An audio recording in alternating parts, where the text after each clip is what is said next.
अस्सलामु अलैकुम व्यूअर्स, कैसे हैं आप लोग। उम्मीद करता हूँ आप सब खैरियत से होंगे।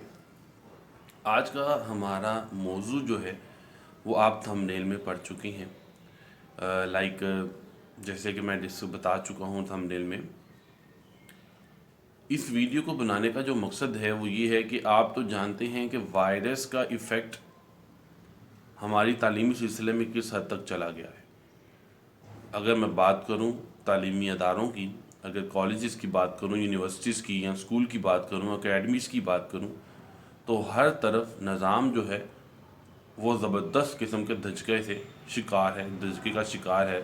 इस टाइम हिल चुका हुआ है और उसकी वजह जो है वो आप जानते हैं वायरस की वजह से लॉकडाउन जो तालीमी सिलसिले को बंद किया गया वो था।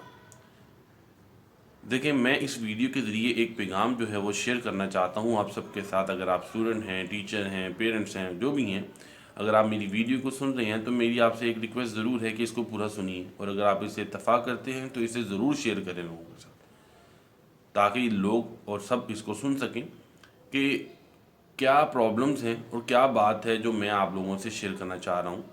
देखिए, सबसे पहली बात तो ये कि हमारा जो तालीमी सिलसिला है वो शुरू होता है मार्च से लेकर तकरीबन आपको पता है सितंबर तक लॉकडाउन रहा।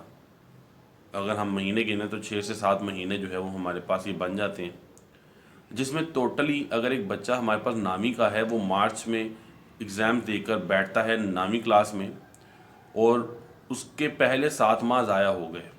उसके बाद 1 डेढ़ माह फिर स्कूल खुले और फिर बंद हो गए।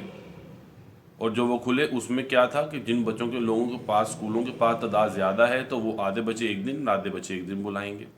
उसके बाद से फिर लॉकडाउन हो गया। और जैसे कि आपने लास्ट टाइम भी कुछ दिन पहले वज़ीर तालीम शफ़क़त महमूद साहब का आपने इंटरव्यू सुना होगा, जिसमें उन्होंने बताया था कि कोरोना वायरसेस के आफ्टर और स्कूल क्लोजिंग और बिफोर स्कूल क्लोजिंग क्या फिगर्स थी। कुछ खासा फ़र्क तो नहीं था है, लेकिन ये था कि स्कूल जो हैं वो और जो कॉलेजेस हैं नामी 10वीं 11वीं 12वीं के वो ओपन हो गए 18 तारीख से। उसके बाद जो यूनिवर्सिटीज़ हैं और 1 से लेकर 8 क्लासेस हैं या नर्सरी प्रेप है वो स्टार्ट होंगे 1 फरवरी से। और उसके बाद जब वो उन्होंने ये भी कहा कि भाई ये बात याद रहे, अगर कोरोना वायरस फिर दोबारा बढ़ भी जाता है तो एग्ज़ाम्स बच्चों के होंगे, हर सूरत होंगे, उनको ऐसे पास नहीं किया जाएगा। देखिए, मेरे ज़हन में ये सवाल आता है कि वो बच्चे जिन्होंने 8वीं से लेकर 8वीं ख़त्म करने के बाद जब वो 9वीं में आए तो मार्च से लेकर सितंबर तक, और ये फिर बीच में 2 माह स्कूल को मुंह नहीं देखा, स्कूल को देख 9वीं क्लास में वो जाकर बैठे ही नहीं। और अगर हमने इन केस ऑनलाइन स्टडी उनकी कंडक्ट भी करवाई है तो आप मुझे बताइए ऑनलाइन स्टडी में बच्चा कैसे लर्न कर सकता है, जबकि हमारी तालीमी निज़ाम में एक बच्चा 8 साल 9 साल 10 साल लगाकर विजुअल लर्निंग कर कर हमारे तक पहुंचा, रीडिंग, राइटिंग, लिसनिंग। अब जब हम उसे ऑनलाइन क्लासेस के ऊपर लगा देंगे, विजुअल क्लासेस देना शुरू कर देंगे, तो आप बताइए क्या वो बच्चा अब्जॉर्ब कर सकता है। और स्पेशली वो बच्चों की बात कर रहा हूँ जो बच्चे 10वीं के बाद 11वीं में कॉलेजेस में गए, और वो बच्चे जो 8वीं के बाद 9वीं में आए। तो यहाँ पर मैं ये मसला डिस्कस करना चाह रहा हूँ कि भाई इन बच्चों को, मेरी नज़र में ऐसा होना चाहिए कि 9वीं और 11वीं वालों को आपको बगैर इम्तिहानात के पास होना करना चाहिए। अगर हम इन बच्चों को 3-4 माह का मज़ीद टाइम देकर अगर ये एक्सपेक्ट करें कि ये बच्चे पूरे साल जैसी परफॉर्मेंस देंगे, तो मेरा नहीं ख्याल कि ऐसा पॉसिबल है। क्योंकि पाकिस्तान में बहुत ज़्यादा बच्चे ऐसे हैं जो स्टूडेंट और प्रोफेशनल लाइफ एक साथ जी रहे हैं, और अगर ऐसा वो नहीं कर रहे तो बहुत से लोग ऐसे हैं जिनके घरों में सिर्फ एक मोबाइल फ़ोन है और बच्चे 5 हैं। तो उसके सिलसिले में होता यूँ है कि एक बच्चा ऑनलाइन क्लास ले रहा, बाकी सब फारिग बैठे हैं। उनके बारे में क्या ख्याल है। और जो बच्चे पैकेजेस नहीं करवा सके ऑनलाइन क्लासेस लेने के लिए, तो जो ये बात कही जाती है तो ये बात बहुत डरा देती है कि उन बच्चों को क्या बनेगा जो 9वीं और 11वीं के हैं। तो मैं ये कहना चाहता हूँ उनके एग्ज़ाम्स नहीं होने चाहिए। 9वीं और 11वीं वालों को बगैर इम्तिहानात के पास करना चाहिए। आप 10वीं वालों के और 12वीं वालों के इम्तिहानात लें। दूसरी बात मैं ये करना चाहता हूँ कि अगर आप इस पूरे निज़ाम पर नज़र दौड़ाएं तो हम लोग पाकिस्तान में ऐसे निज़ाम में रहते हैं जहाँ पर तालीमी सिलसिला शुरू होता है मार्च से और ख़त्म होता है फरवरी में, और दोबारा नई क्लासेस फिर से मार्च में बैठती हैं। اب یہ بھی سننے میں آیا ہے کہ اب ہمارا تعلیمی نظام جو ہے وہ شفٹ ہو رہا ہے جون جولائی اگست میں۔ دیکھیے میرا سب سے پہلا سوال یہ ہے کہ آیا ہم اس ملک میں رہتے ہیں جہاں پر وسائل موجود ہیں لیکن ان کی یوٹیلائزیشن وہ نہیں ہے جو ہونی چاہیے، میکسیمم یوٹیلائزیشن جس کو ہم بولتے ہیں وہ نہیں ہے، جس وجہ سے کیا ہے کہ ہم لوگوں کو جون جولائی اگست کے مہینوں میں ٹھیک ٹھاک لوڈ شیڈنگ کا سامنا کرنا پڑتا ہے۔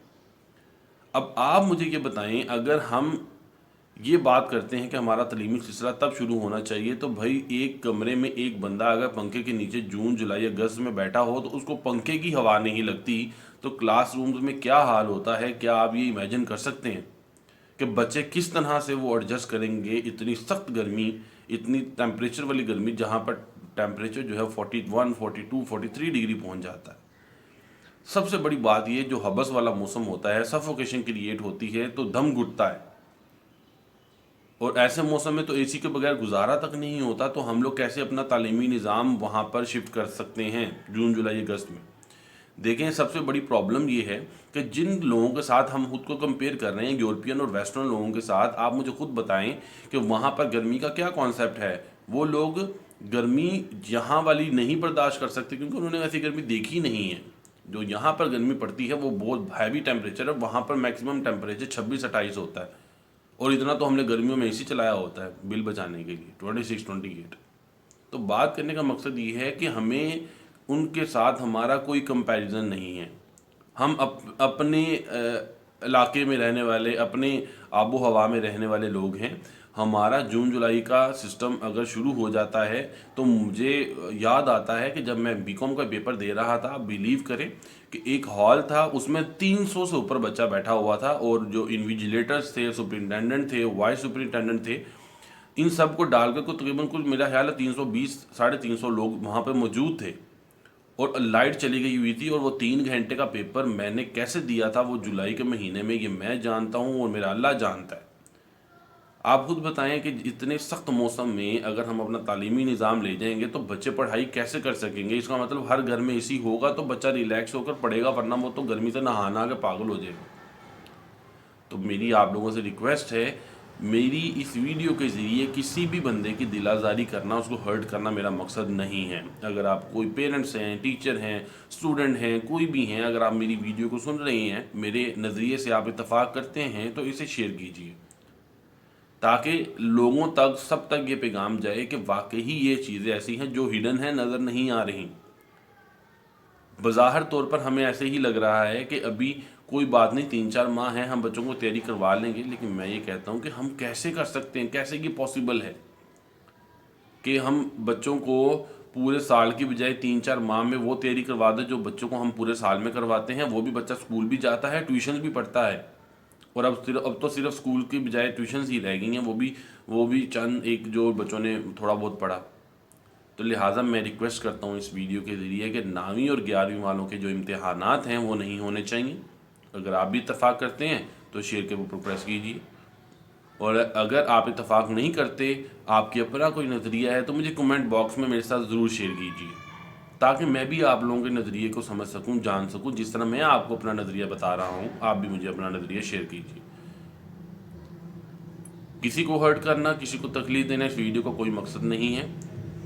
مجھے امید ہے آپ لوگوں کو اس ویڈیو کی سمجھ آئی ہوگی، میرے نظریے کی سمجھ آئی ہوگی۔ میں انشاءاللہ تعالیٰ اگلی ویڈیو میں آپ سے ملاقات کروں گا۔ تب تک آپ لوگ اپنا خیال رکھیے گا، دعاؤں میں یاد رکھیے گا۔ اللہ حافظ۔